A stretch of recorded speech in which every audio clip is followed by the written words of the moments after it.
A report came out today saying that there is tension inside the Milwaukee Bucks locker room and it has reached an all-time high, and that Giannis is officially frustrated with the Milwaukee Bucks and with his teammates. And for the first time in a long time, there's a real chance Giannis could actually be moved by the NBA trade deadline, which is just 2 weeks away. And here's the crazy part: the Miami Heat are already positioning themselves to be first in line.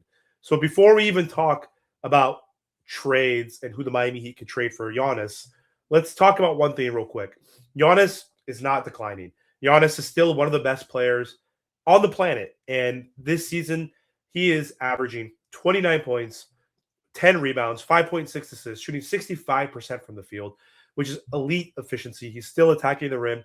He is still unstoppable in transition. He's still one of the most feared paint scorers in the league. And defensively, he's still a defensive type, all NBA type of player who can guard centers. He can guard power forwards. He can switch on the wings. He can protect the rim.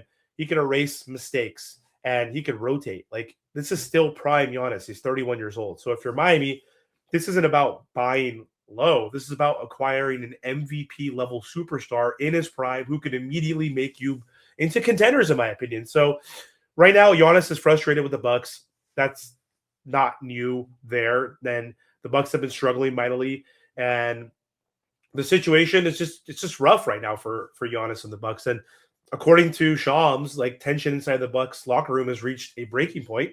And Giannis recently has criticized his teammates in the open for being selfish, and there's frustration with effort, frustration with accountability, frustration with losing in the record. They're 18-25, and they're not even in the play-in right now. They're not a contender, and insiders are basically saying this is the most frustrated Giannis has been since he's entered the NBA.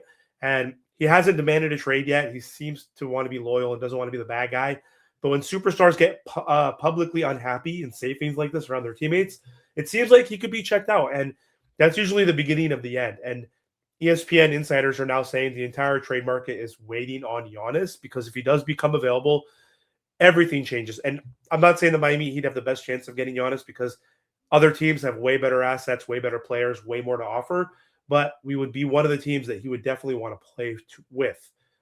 We know that. So Giannis would be a perfect fit for the Miami Heat, because according to reports, the Miami Heat are also bypassing other players like Ja Morant specifically to keep their assets available if Giannis does become available. So that tells you everything there for the Miami Heat's perspective.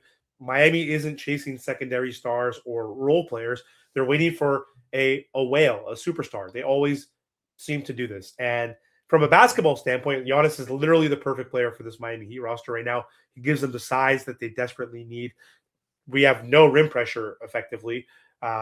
Also, like, no rim protection outside of Kel'el Ware. So the Heat struggle with getting easy paint points outside of Jaime Jaquez, and we have trouble collapsing defenses. We have tough time getting to the free throw line, drawing fouls, and we are getting some kick out threes, but not like we did in the beginning of the year. And Giannis fixes all of that instantaneously. He's a superstar. You drop him into the offense, and now defenses collapse every possession. Shooters get better opportunities. Bam gets easier matchups. Transition becomes lethal with him. And he gives Miami something they haven't had since prime LeBron, a player who bends the entire defense by himself. And pairing him with Bam Adebayo, they both have the same agent. They're both Nigerian. But defensively, that would be the best defensive front court in the NBA without a shadow of a doubt. The two of them would be elite when it comes to rim protection, switchability on bigs. Just having two all-NBA defenders in your front court would be amazing. There would be so much flexibility in their lineups. And Miami could play Giannis at the 4, Bam at the 5. Giannis at the small ball 5, Bam at the small ball 5.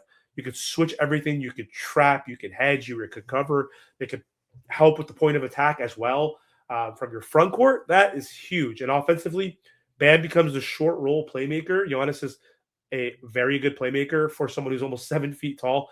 Giannis becomes the rim runner and destroyer, and both can handle, both can pass, both can finish. Well, Bam can't finish as great as he used to, but still, that's a nightmare for every defense in the league. And this is the important part. Giannis wants to go to a winning organization, a winning culture, some team that's going to hold him accountable, some team that has structure and culture. And right now, the Miami Heat will fit that mold. He wants to play for a coach like Eric Spoelstra. You have Pat Riley, obviously, in the front office. And then also he mentioned he wants to play for a state with no income tax. That's Miami. He also wants to play somewhere where there's warm weather. That's Miami as well. So he definitely would make sense playing for the Miami Heat, and I think he would be open to that. And his leadership on this Miami Heat team would be huge. So thinking of the trade package, and excuse me, a little under the weather, but the rumored framework would be Tyler Herro, Jaime Jaquez, Kel'el Ware, and all the picks that we can trade. If it's before the trade deadline, we only have 2 tradable picks. If it's this off season, if he somehow doesn't get traded by the deadline, then we'll have 4 tradable picks. So the Miami Heat, that's a pretty solid package right there. You get Tyler Herro, who's always hurt, but is an all-star type of guy. You get Jaime Jaquez, who's like a sixth man type of guy. Kel'el Ware has a lot of potential. So it is something that, could get them interested, but you have to give up everything and anything they want to get Giannis on this team. And this would be huge for the Miami Heat team, and I still think they would be able to compete with whatever they have left over. Like, you have Davion, you have Pella, you have Norm, you have Giannis, and you have Bam. Just figure it out. You have Spo. That's all you need. So the real question, though, is, are the Milwaukee Bucks going to trade him? He hasn't demanded a trade yet. They don't want to trade him, but the team is losing. The locker room is getting tense. Giannis is publicly frustrated, and everybody is watching Giannis right now at this point. And a lot of people think he is going to ask for a trade, or the Bucks are going to just quietly just say, okay, we're going to trade him. I don't think Giannis wants to look like a bad guy, but he needs to privately signal that to the team and tell them this. And if they listen, then the Miami Heat are positioned to compete. And again, I don't think it's a guarantee that the Miami Heat will get him, but if we do, we're going to add a guy who's averaging basically 30 and 10 and almost 6 assists per game, still in his prime, still an MVP candidate, still dominant, still a superstar. And this is something the Miami Heat needs to do to compete. And this is what the Miami Heat fans have been waiting for. So we got to do everything in our power to trade for Giannis if he becomes available. So we'll see.